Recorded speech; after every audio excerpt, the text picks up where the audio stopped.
Bonjour et bienvenue sur Voie lactée. Un podcast qui ouvre la voie au féminin pluriel. Je vous propose d'aller à la rencontre de femmes qui se tiennent debout sur un chemin de transition et d'évolution. Femmes du monde et d'à côté, poussière d'étoiles, femmes sauvages, femmes sages, accoucheuses, éclaireuses, passeuses, tisseuses. Démarche singulière et féminin pluriel. Ils et elles ont écouté leur voix intérieure, sont entrés un jour en résonance avec leur intuition, leur nature profonde, et tissent aujourd'hui à leur échelle des liens durables. Lien à soi, lien à l'autre, au monde et à tout ce qui nous dépasse. Avec Voie lactée, nous parlerons de transition, d'écologie intérieure, de nature, de magie, de terre, de corps, de nouvelles voies au cœur du vivant. Voie lactée est une proposition de Babel Wed, oasis humaine, lieu éphémère et lien durable.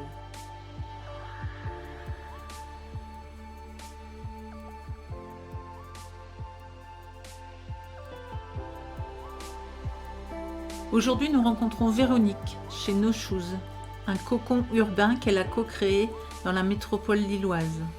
Elle est thérapeute, mais aussi facilitatrice en permaculture humaine. Nous allons découvrir comment Véronique ouvre la voie au féminin et pas que. Nous parlerons de mixité, de liens, de soins, de corps et d'esprit, de racines urbaines et familiales. Une nouvelle voie s'ouvre pour nous sur la trace des fées.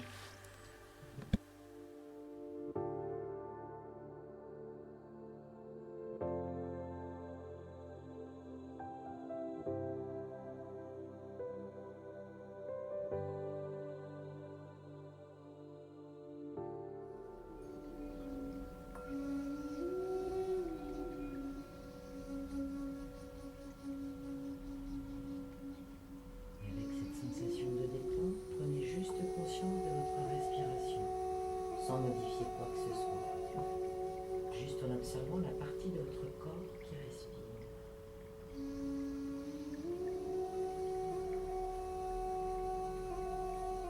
Et sentir à l'inspire cet air plus frais, cette énergie toute neuve qui rentre dans votre corps par vos narines et vient vous remplir de cette énergie toute fraîche, vient baigner votre corps, masser vos organes.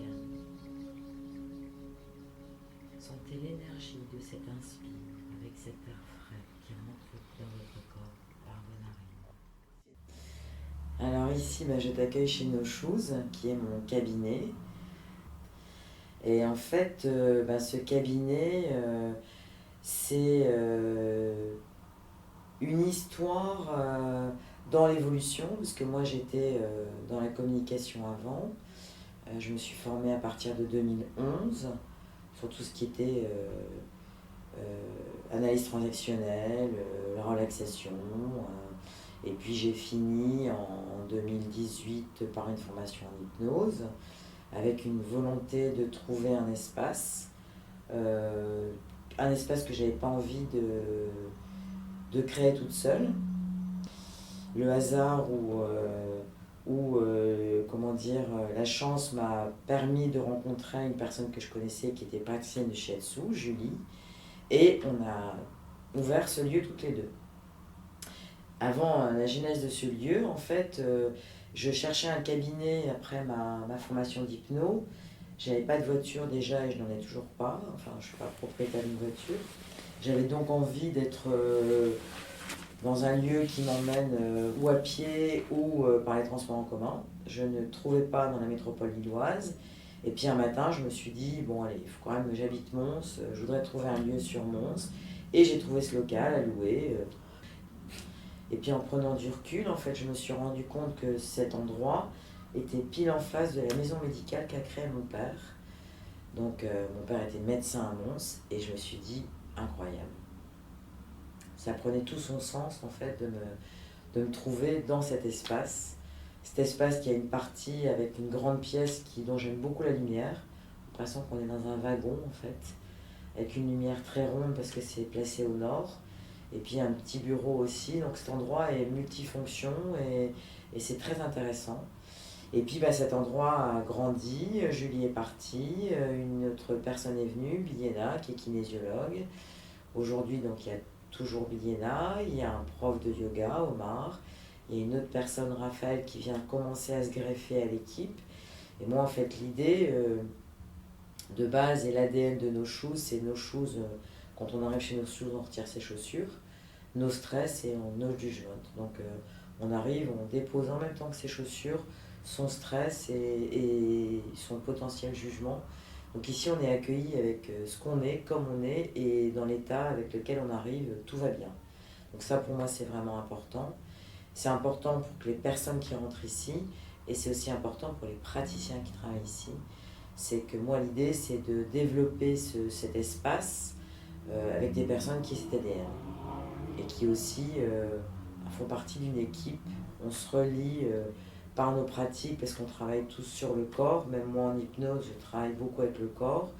Bon, les séances de relaxation, évidemment, c'est beaucoup plus démonstratif, mais de travailler sur le corps. Mais il y a cette volonté justement de lier corps-esprit et comment entre nous tous on peut accompagner des personnes. Si moi je ne peux pas être le meilleur accompagnant, qui peut prendre le relais dans cette équipe de nos choses aujourd'hui, peut aider les personnes à être accompagnées avec des moyens très très différents. Donc ce lieu, pour moi, il a vraiment tout ce sens-là.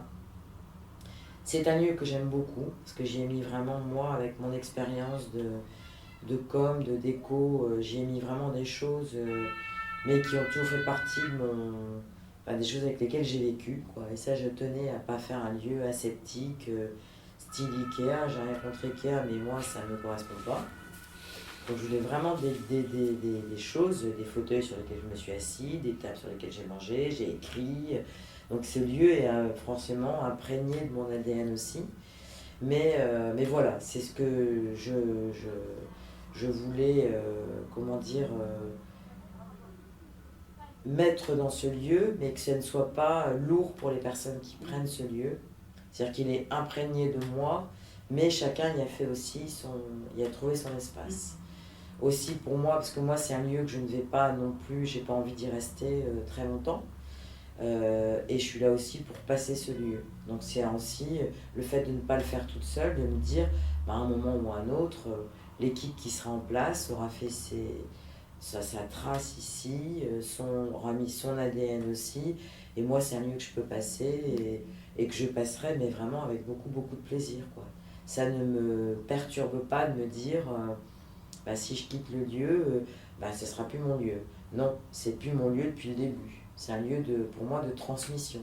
Donc ça veut dire que la transmission sera faite. Et ça, c'est pour moi cadeau, quoi. Donc voilà, il continue à vivre et il se développe et avec plein d'énergie. On fait des stages ici aussi et c'était l'idée de base qui n'était pas pour moi très claire au départ, mais qui s'éclaircit de plus en plus et qui me fait montrer qu'il y a un potentiel qui n'est plus seulement lié à mon potentiel à moi, mais qui ne demande qu'à se développer avec le potentiel des autres. Qui est la taille qu'il a, la lumière qu'il a, la situation géographique qu'il a.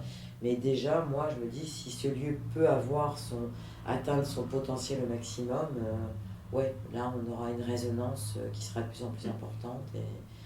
Et c'est ça que moi, je veux essayer d'aboutir au mieux, quoi.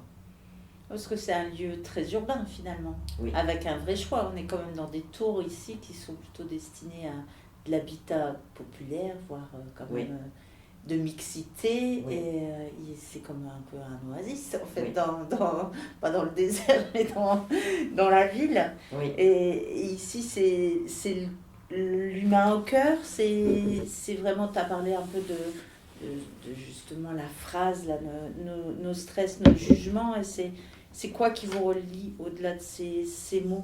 C'est vraiment ce soin à l'être humain, Oui, c'est se mettre à l'écoute en fait. Comme tu dis, hein, ce lieu, il est très urbain et dans un urbain spécifique, quoi.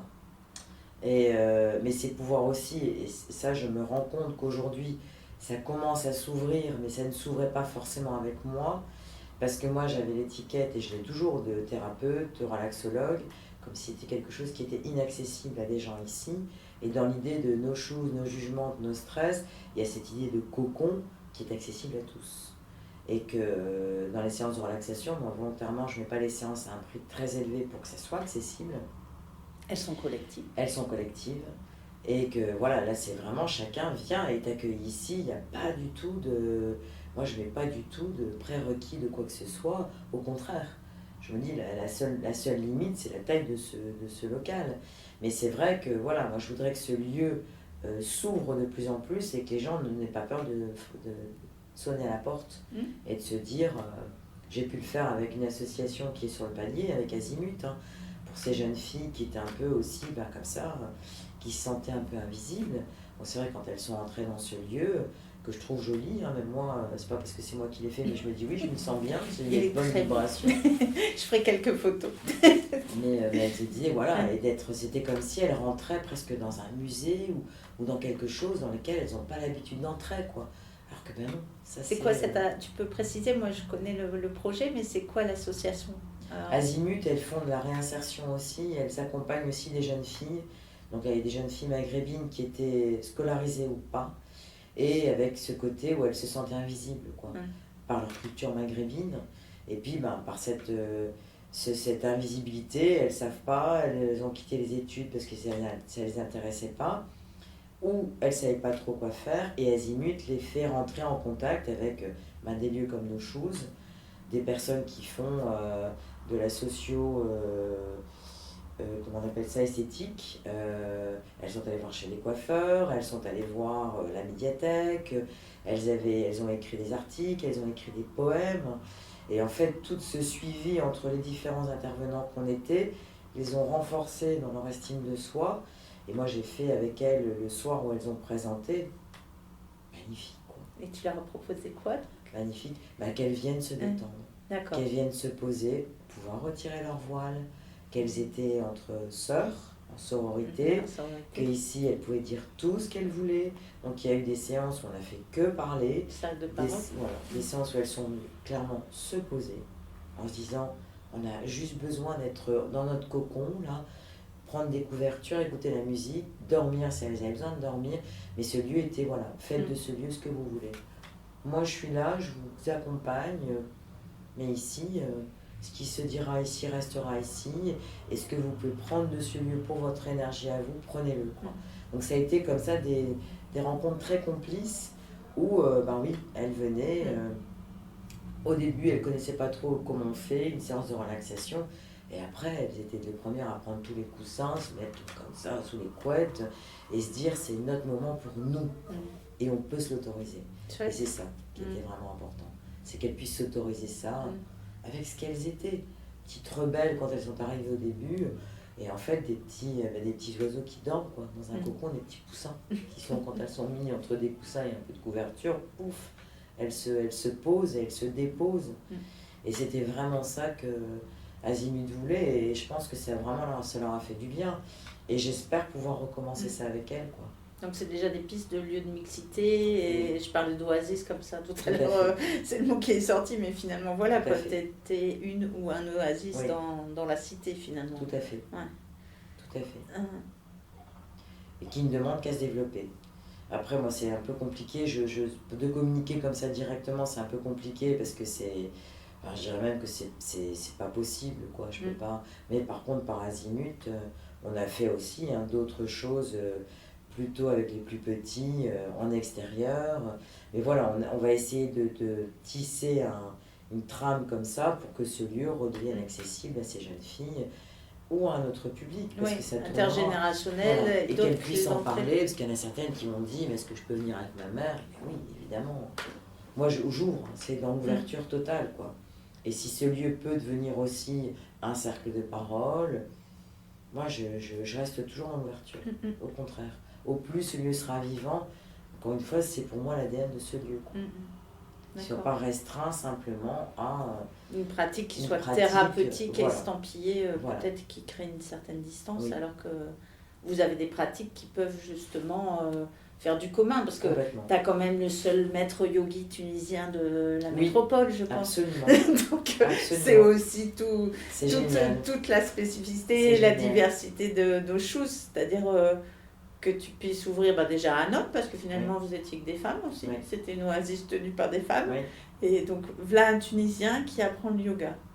Et donc les séances, c'est le dimanche, c'est ça le dimanche matin. Alors, il a aussi ouvert à toute... Ah oui, il fait... alors, son public, moi j'adore. Hein. C'est très diversifié. Et ça, je trouve ça génial. Quoi. Omar, il a cette capacité. Quoi. Moi, ce que j'aime à Omar, c'est que pour avoir fait du yoga moi et avoir rencontré d'autres profs de yoga, il n'y a pas cette espèce de comment dire, cours descendant. Moi, je suis le prof de yoga et il faut faire comme ça. Et si tu veux pas comme ça... Lui, d'ailleurs, dans ses cours, enfin, il y a toutes les corpulences, enfin, je trouve ça génial, quoi. Toutes enfin, les personnes qui sont pas souples, plus souples, et tout ça se met, il y a une cohésion quand on est dans les cours avec Omar, je trouve ça génial, quoi. On rit, on bosse, et ça, c'est ce que j'aime, quoi. Et du coup, je vois émerger, en fait, un public, parce que moi, je viens le dimanche matin, mais il a ouvert un cours le jeudi soir, le vendredi midi, il va réouvrir un créneau le mardi. Cool. Et je me dis, en fait, et lui, il a trouvé ses repères, il mène son cours vraiment avec ce qu'il est, quoi. Et c'est vrai. Oui, tu disais presque dans son imperfection, c'est ce que tu voulais dire au début, c'est-à-dire que c'est pas le maître yogi, parfait. Voilà. C'est pas, il est plutôt regardez-moi témoin d'une démarche et d'une recherche déjà personnelle, et d'un cheminement personnel, et puis il accueille les autres dans son cheminement. Ce qui est aussi l'essence ici finalement. C'est-à-dire, encore une fois, venez avec ce que vous êtes et comme vous êtes, et puis on se met en chemin ensemble et on vous prend là où vous êtes, quoi, en fait. Ah oui, il y a l'idée de tremplin aussi, hein, ici, c'est que chacun puisse se développer, quoi. Donc, aussi bien thérapeute, praticien voilà. que client. Voilà. C'est toujours dans cet échange, quoi. Enfin, si ça ne circule pas des deux côtés, moi, je me dis, la posture qu'on me fait prendre aussi, il n'y a pas cette réciprocité, moi, elle ne m'intéresse pas. C'est pas la position que j'ai envie de prendre. Et puis, c'est pas comme ça que j'accompagne et que j'ai envie d'accompagner les gens. Et là, je me dis, oui, on a tous des parcours différents, que ce soit Biliena, Omar, moi, même Raphaël qui vient aussi commencer à développer ici. Je me dis, on a tous des parcours très différents, mais il y a ce lieu, nous en tout cas, nous rassemble. Et on sait qu'on peut se rassembler dans ce lieu, qu'on ne va pas porter un jugement ou se dire, ou se poser des questions, non. On est là, il n'y a pas de hasard en fait. On se retrouve ici parce qu'on sent qu'il y a quelque chose qui est... Il y a une intention, une raison d'être commune au lieu et qui vibre dans chacun et dans chaque pratique. Et que chaque pratique nourrit. Et finalement, il y a des gens qui viennent pour différents praticiens, différentes pratiques. C'est arrivé que certains chez Biana, donc elle a fait de la kinésio, qui soient au cours de yoga et puis qui viennent faire de la relaxation. Ah oui, et puis ça amène aussi à ça, quoi. Parce que c'est tellement complémentaire que certaines personnes essayent la relaxation. Moi, je parle de Biliena en kinésio, vont faire une séance de kinésio, reviennent en relaxation.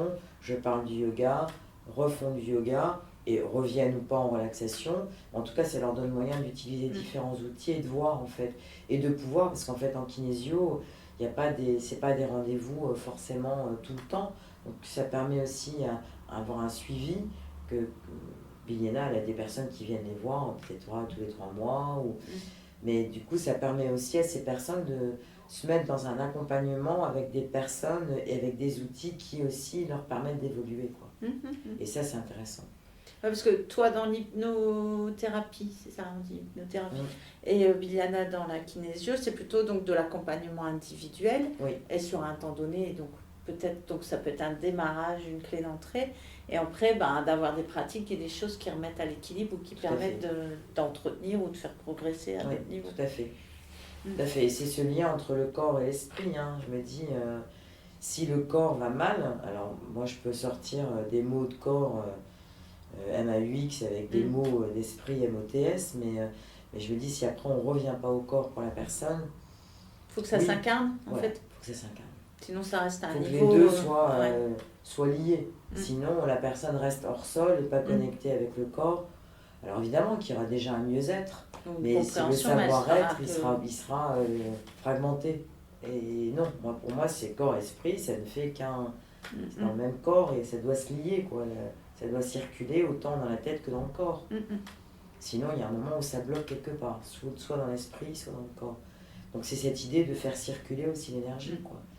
Et c'est intéressant. Donc après, oui, les personnes qui viennent ici et qui retravaillent après le corps se rendent compte que oui, ça fait résonance sur l'ensemble, quoi. Donc, et tu parlais de stages et de propositions extérieures, il y a eu des choses de voix même, je crois. Enfin, il y a plein de courants. Un stage de voix, il y a depuis l'année dernière, 2 fois par an, il y a Franz Koppers qui lui est praticien de shiatsu, de Seiki, qui travaille aussi sur la macrobiotique.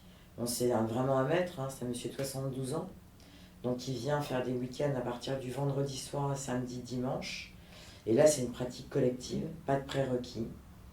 Et il arrive avec son expérience, son énergie. Et puis là, on parle bien d'énergie et de...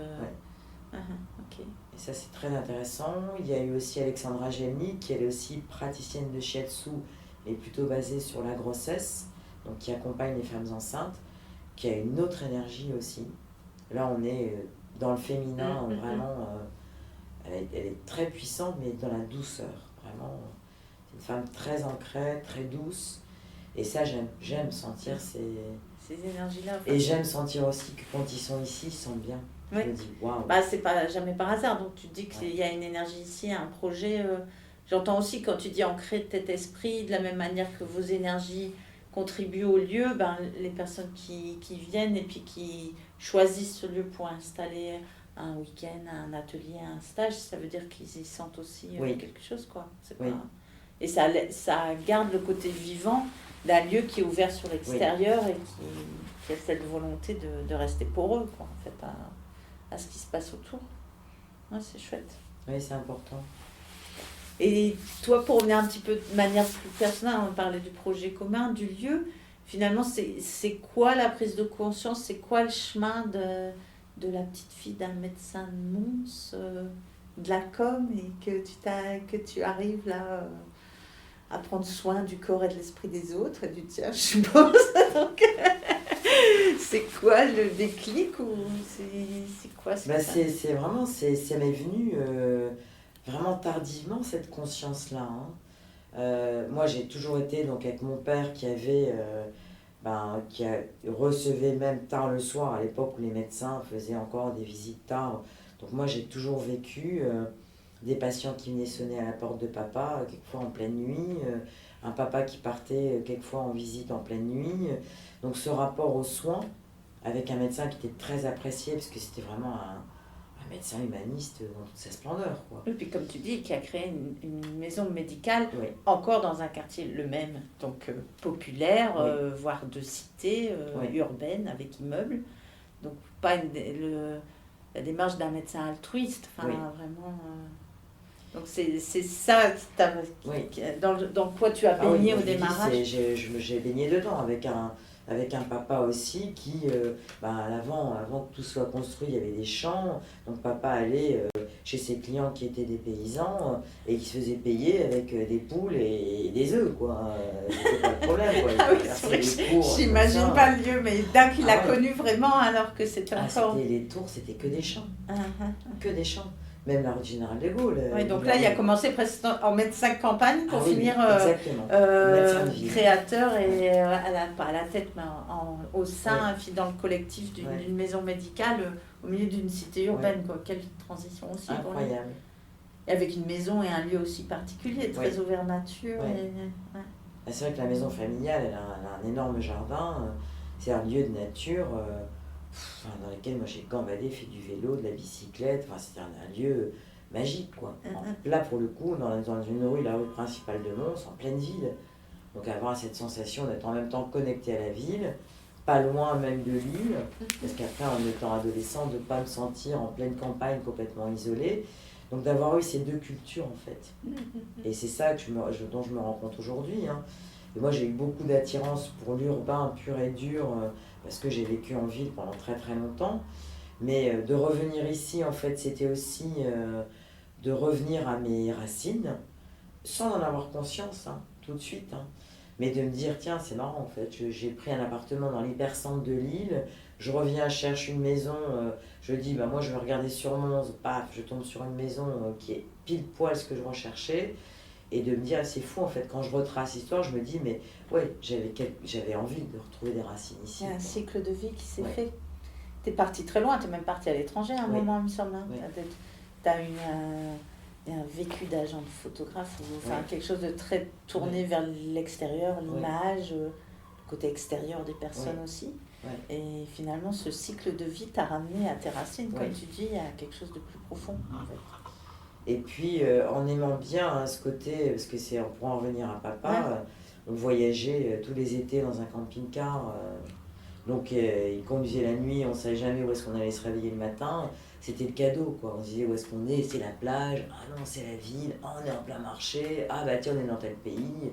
Enfin, c'était le côté magnifique et aventure totale, quoi. On se déconnectait pendant un mois dans notre camping-car, là, c'était génial, quoi. Donc l'idée du voyage, donc je pense qu'aussi le fait d'être agent, de faire de la production, ça m'a aussi amené à voyager. Alors bon, c'est pas la meilleure façon de voyager pour moi. C'est pour ça aussi que j'ai arrêté ces voyages-là, parce que c'était trop contraignant et qu'en fait du pays je ne voyais rien, que les espaces très privilégiés, des prods sur place qui nous accueillaient. Ça, je me dis, bon bah oui, ça m'a permis de voir l'Afrique du Sud, les États-Unis un peu plus, et puis d'autres pays, mais en même temps, oui, déposer, bim, dans un hôtel et en n'ayant pas beaucoup tu vois, de temps pour itinérer et voir autre chose, quoi. Donc, mais bon, en n'ayant jamais quitté le voyage. Et puis, bah voilà, l'idée, elle me revient aujourd'hui de voyager, de reprendre cette connexion avec le voyage. Mais j'avais besoin de cet ancrage, de me dire, voilà, même pour mes filles, de dire, bah voilà, je me remets moi dans mes racines, elles sont elles aussi dans leurs racines. Sarah, elle est d'Amons. Bon, Lola, elle est partie à Londres. Mais Lola, c'est un électron libre. Donc, mais je sais qu'elle a besoin de revenir. D'avoir Elle un port sait, d'attache voilà, ici elle qui a un est port pas d'attache. si loin de ta maison Voilà. d'origine. Et donc le soin, tu disais, c'était donc l'univers de ton papa, c'était vraiment sa L'univers vie de papa. et c'était poreux chez vous puisque finalement ça arrivait jusque dans votre maison. Et donc c'est quoi qui à un moment fait que, clac, tu t'es dit, moi aussi je voudrais prendre soin parce que tu t'es mis quand même à changer de carrière, enfin, Oui. à faire carrément un virage quoi Oui. en fait. C'est quelle prise de conscience, c'est quelle envie, c'est simplement ce besoin de revenir à quelque chose qui t'était connu, qui t'avait séduite sans que tu t'en rendes compte Je pense que ça, j'en avais pas du tout conscience. Mais j'en avais pas conscience. En fait, dans le métier que je faisais, même quand j'étais agent de photographe, en fait, la position que j'avais quand je partais faire des productions donc à l'étranger, c'était prendre soin des autres, déjà. J'étais un peu la nounou, la styliste, la psy, l'infirmière, la traductrice. Donc il y avait déjà en moi Moi je sais que c'est quelque chose qui fait partie de mon ADN. J'adore prendre soin des autres. Ça c'est clair que... Et du lien qui les relie quoi. Ou du Et d'aller projet, voir un ou peu, chercher l'humain dans pas la vitrine qui me montre quoi. Et en fait ça craque très fort, très vite le vernis quand on est à l'étranger et que la personne n'est pas en sécurité. Le vernis craque et moi je me dis, ah oui, en fait, quand tu es là en photo, que tu as l'air d'être un peu celui qui a un super ego, bah, quand tu as tourné les talons de ton appareil et que tu viens taper à ma chambre parce que tu as ceci, tu as cela, je vois l'humain que tu es. Donc voilà, c'est ce côté de dire, mais c'est aller contacter l'humain qu'il y a derrière toute personne, quoi. Quand le vernis craque, moi c'est ça qui m'intéressait. Les blessures, les écorchures, les fêlures, ça m'intéressait. Dans un premier temps, moi ça m'a aussi...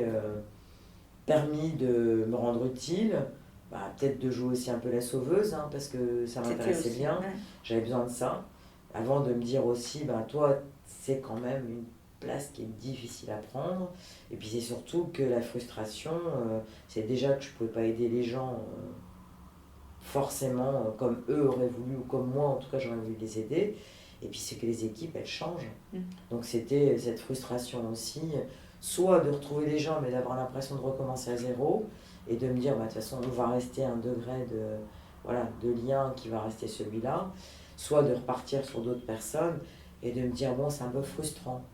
Et de me dire, ouais, la limite en même temps, c'est que je ne peux pas aller vraiment plus loin dans quel humain je veux contacter. C'est comme ça que j'ai commencé à faire des formations, en me disant, oui, en fait, le lien dans tout ce métier, c'est l'humain, avec toutes ces déformations possibles, égotiques, déprimées, hyper enthousiastes, enfin d'avoir en face de moi tout un panel d'humains où je me disais, waouh, c'est génial, quoi, comme terrain de jeu, c'est génial, quoi.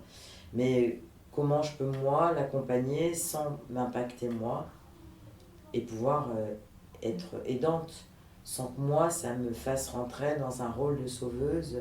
De toute façon, je pense que autant tu as fait un chemin vers cette pratique, et en même temps, tu as dû faire un chemin vers toi. Enfin, je veux dire, ce retour à quelque chose, de découvrir le lien, de découvrir l'humain chez l'autre, de travailler sur des liens durables, comme je posais pour le podcast, c'est bien d'être dans quelque chose de plus profond. Oui.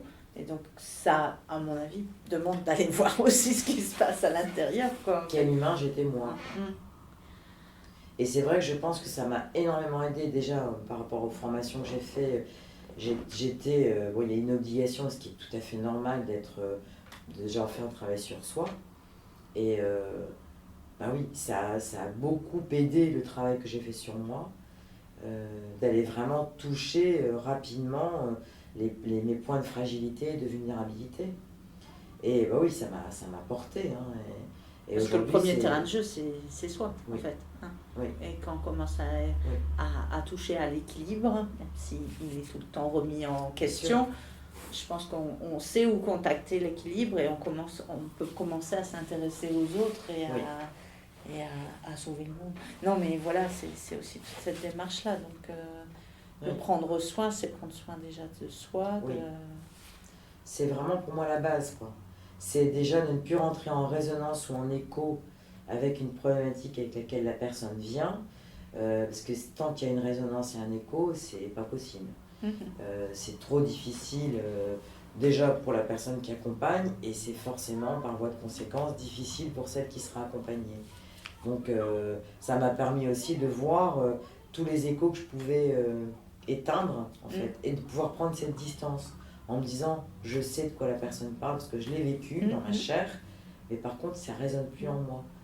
C'est quelque chose qui s'est pacifié, et là, je peux... Parce qu'on va quand même contacter l'humanité, finalement, parce que c'est tout ce qu'on a de commun, qu'on vient toucher, mais la distance de thérapeute, ou en tout cas le travail qui peut se faire, c'est justement dans cette mise un peu à distance, pas de l'être humain, mais de ce qui traverse, qui ne doit pas devenir tien à ce moment-là.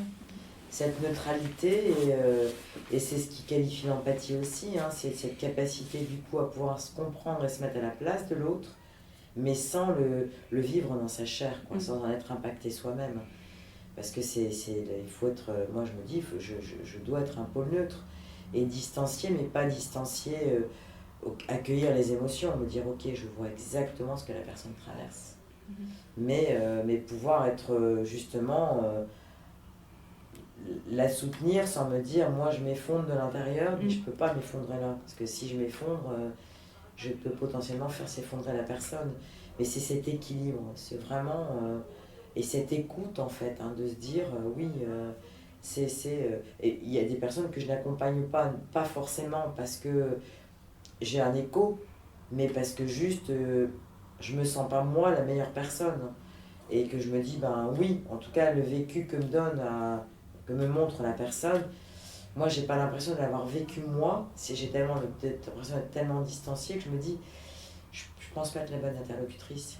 Ça aussi tu es en capacité de le poser, tu prends pas non plus tout le monde. En fait c'est aussi une histoire de lien et d'équilibre dans la relation qui fait que tu peux emmener la personne ou pas. Mais c'est vrai que ce lien du soin, c'est vraiment développé de plus en plus, de par les formations, les rencontres que j'ai pu faire avec les formations, le temps aussi qu'il a fallu pour que je passe vraiment d'une... Oui, parce que ça a pris quelques années quand même. Oui, ça a pris du temps. Hein. Entre la première approche et le temps où tu as créé No Shoes, il y a eu combien d'années? Mon Dieu, écoute, j'ai commencé à me former en 2011 et pour arriver à créer ici No Shoes 2018. Donc 7 ans déjà de chemin, de cheminement. Avec des tentatives, hein, mais en fait qui ont toujours échoué parce que moi j'étais pas prête déjà et que je voulais aller trop vite. Et ça aussi, ça m'a appris à me dire t'inquiète pas, il n'y a pas de problème. Quoi.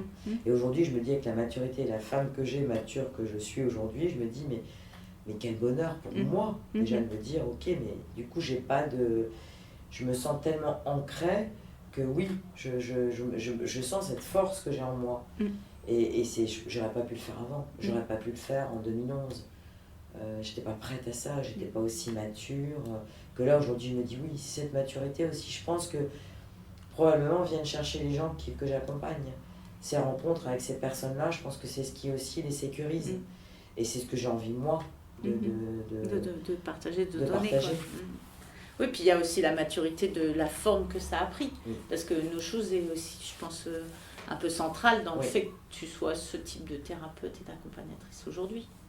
Ce qui n'est pas la même chose qu'un cabinet isolé, seul. Comme tu dis, c'est bien un projet collectif derrière, une énergie collective. Donc c'est une dimension importante.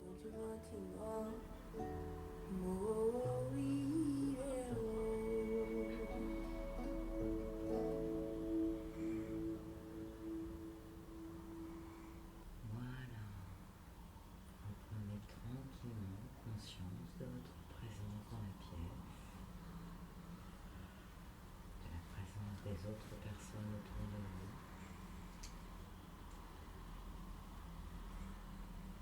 Et soyez attentifs jusqu'au bout à ce que votre corps vous demande.